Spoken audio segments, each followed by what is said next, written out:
Welcome back to the camper conversion series. I think we're on to part 10 now, and in this video we'll be making this pull-out bed. We'll be walking through each step, covering the materials we used, measuring and cutting the wood to shape, using a hole jig when joining the frame, installing the slats and using plywood to cover the sides of the bed, while still leaving easy access to the storage underneath. I got started by putting some of the largest items in the van so I could build the bed around them. These being the leisure battery and fridge, which will be under the bed, and the water containers that will be in the cupboards, which we'll be building in a later video. And after I had a rough plan for the layout, we could go get our materials, which I'll put up on the screen now. I'll also leave a full item list and a written walkthrough in the description below. And once I had the materials, I could draw up the final plan.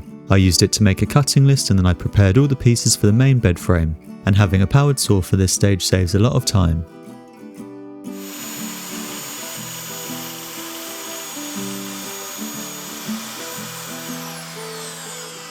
And once I had all the pieces cut out, I used a pocket hole jig when joining the frame together.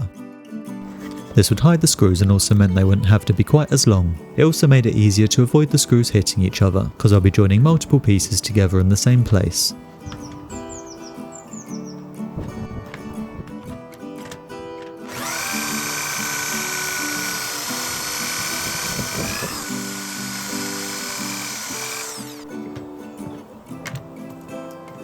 It also drilled the pilot holes at the same time, which was quite convenient.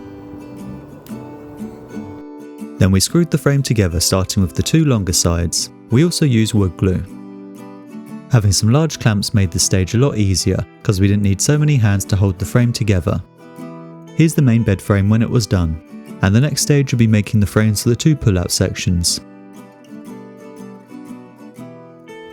I was very careful to measure them out just right, but that wouldn't end up mattering later on.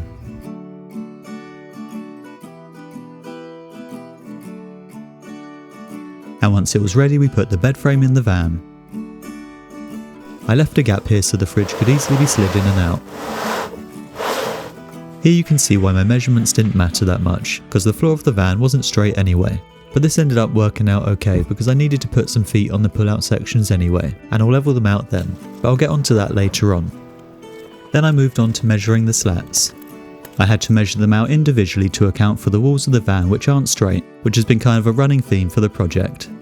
The smallest possible regular gaps between the slats would have been just over 2 centimeters, which would have made 8.5 centimeter gaps when the bed was pulled out, which would be able to fill through the mattress. So I decided to have 5mm gaps and stagger it at the end where my legs will be, where it would be less noticeable. I clamped the first pull-out frame and would be starting by screwing in the two end pieces. I drilled 2 holes and used a countersink so the screws would sit flush in the wood. This would stop them from getting caught in the seat's fabric.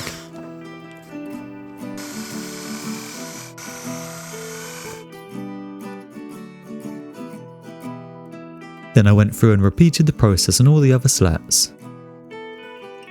I didn't realise that the ones in the frame would only need 1 screw in each end, while the longer pull-out slats would need 2 screws to keep them straight. And once all the holes were made, I could screw them in. You can see here how I slowly increased the gaps towards the end of this section. And I checked to make sure it was working right before moving on to the second half.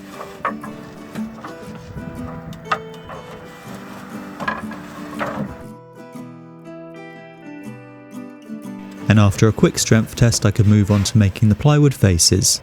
But before that, I used 2 L-shaped corner braces to secure the bed.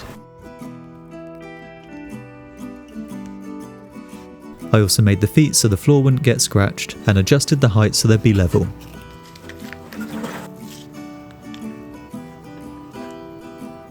I used wood glue to secure them before moving on to the last stage of the build, giving them 30 minutes to dry. I measured each side of the bed and planned the design for the plywood faces, and then I sawed it out by hand because I couldn't get a straight enough line with the electric jigsaw. I used an 80mm hole saw to make the rounded corners, the same one I used when I installed the roof vent.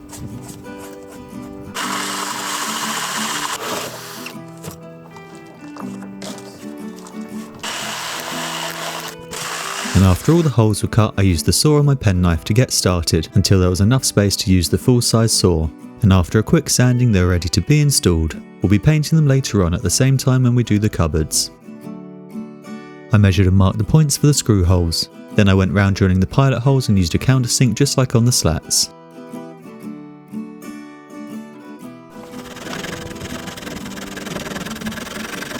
I cut and sanded any of the wood that would be in the way.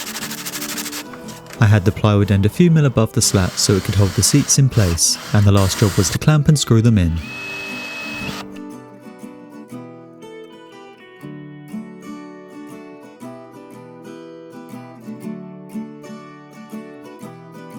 I used some of the leftover rough pieces on the back of the bed. This is where I'll be screwing in all the electrics. And the last step was installing the latches so the bed wouldn't be moving around while we're driving. I found it still rattled with both of the latches at the bottom, so I moved this one up to the top right corner and it made a lot less noise when the van was moving. Here's what the bed looked like when it was done. In the next video we'll be wiring up the battery with a DC to DC charger, and after that we'll be building the cupboards and sink. We'll also finish off painting the bed in that video as well. So subscribe to keep up with the series. Thank you for watching.